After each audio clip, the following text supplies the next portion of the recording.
Jésus a un bon sourire, quoique sérieux, et dit: si ces personnes sont véritablement religieuses, elles doivent trouver dans la certitude que leurs 4 défunts ont trouvé une mort tragique dans la grâce de Dieu, un soulagement à leur douleur la plus élevée. Je dis bien la plus élevée, écrit très clairement. La douleur humaine s'exprime de façon plus bestiale. Elle arrache des gémissements aux saints eux-mêmes. Ceci, écrit lentement mais clairement, devrait toujours être pris en considération par ceux qui écoutent les survivants s'épancher et jouent le rôle de consolateur. La souffrance la plus élevée est spirituelle. Elle est très vive chez ceux qui ne sont pas morts à l'esprit parce qu'ils s'en sont nourris des années durant. Ce dernier, uni à la peine humaine d'avoir perdu une aide et une personne aimée, celle de l'incertitude sur le sort éternel du défunt. Non, il n'en va pas ainsi pour le cas dont nous parlons. Qu'il apaise sa douleur par la certitude de retrouvailles éternelles. Mais dis à celui qui a demandé cette réponse de ne pas être un pilote incapable, un capitaine de navire va lentement, mais écrit clairement, oublieux des normes de navigation les plus élémentaires.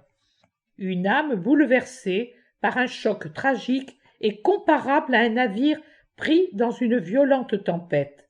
Elle a besoin d'être secourue et allégée, sans pester à cause de son incapacité à sortir de la tourmente pour entrer dans des eaux plus calmes. Or, quel pilote, quel capitaine de navire serait l'homme qui saurait uniquement bloquer encore plus ce pauvre bateau par des manœuvres théoriques pas toujours exactes et parfois néfastes, surtout dans certains cas? Si au lieu d'amener les voiles, il les ouvrait toutes grandes, ne rendrait-il pas son navire davantage la proie des vents? Si au lieu de l'alléger pour lui permettre de fuir au plus vite, il l'alourdissait en disant « ainsi il restera plus facilement immobile », n'en décréterait-il pas le naufrage? Il en va de même des âmes en tempête. On doit les alléger, comprendre leurs réactions et leurs besoins, ne pas en augmenter le désarroi par d'injustes condamnations. Oh, comme l'on condamne facilement et rapidement! N'ai-je pas été moi-même condamné à plusieurs reprises comme démon? Il est facile de déclarer « tu es possédé », mais n'est-ce pas plutôt le cas de l'accusateur qui manque à la charité et à la justice?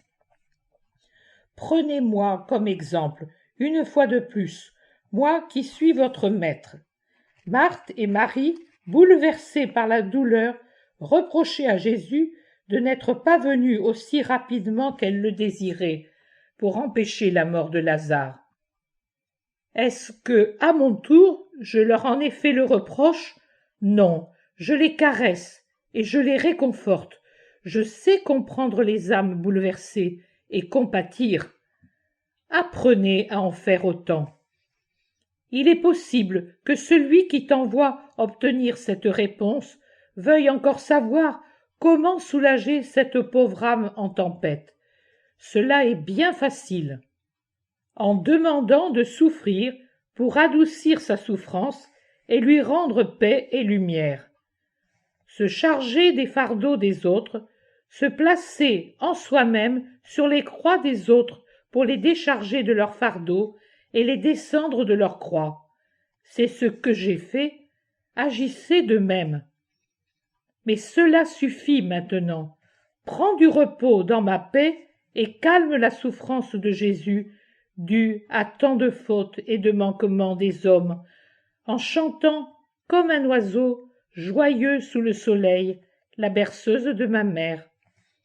Tu possèdes le soleil, moi, je te bénis. Note personnelle. Le père Pennoni m'avait soumis ce cas le 8 novembre, jour de mauvais augure. 30 jours durant, Jésus a gardé le silence à ce sujet. Il a attendu ce matin pour en parler.